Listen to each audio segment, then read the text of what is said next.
انسجام رو به هم می‌ریزه. نه، اتفاقا من به شما میگم انسجام ملی ایرانیان همواره با حضور یک دیگری تقویت شده. ببینید اسرائیل دیگری امنیت ایران، وقتی میاد وسط مردم متحد میشن.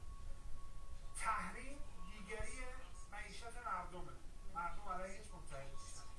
یعنی هر تهدیدی اتحاد ایجاد، هر دیگری، هر قیدیتی که برای وارد میدان میشه مردم علیهش.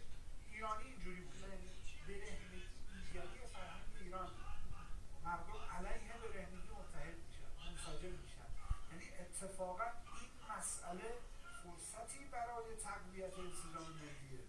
ببینید برهنگی مسئله متدینی نیست، مسئله ایرانی هاست، مسئله مردم ایرانه.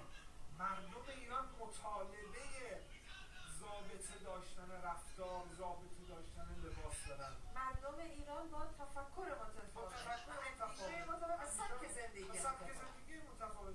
یعنی الان کسی که تو مترو چشم قره میده، زیر لب قرولون میکنه، اعتراض میکنه، دیگه اون چادریه نیست. اون کسیه که اتفاقا شادش هم خیلی عقبه.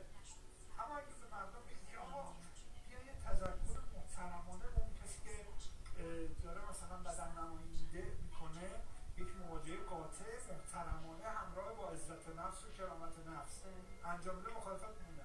آیا با این که مثلا من بیام روی شبکه‌های نمایش خانگی یک نظارتی را اعمال بکنم که به هر حال هر چیزی رو به خورد نوجوان من شما ندم، مردم مخالفت میکنن.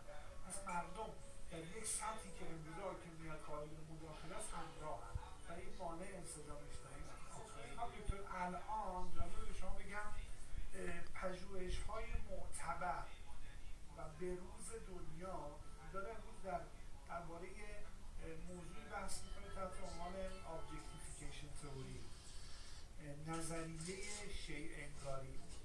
ببین اینا بحثای روز دنیاست. یعنی من مقالات کیوان 2021 2022 اینا رو به شما ارائه میدم که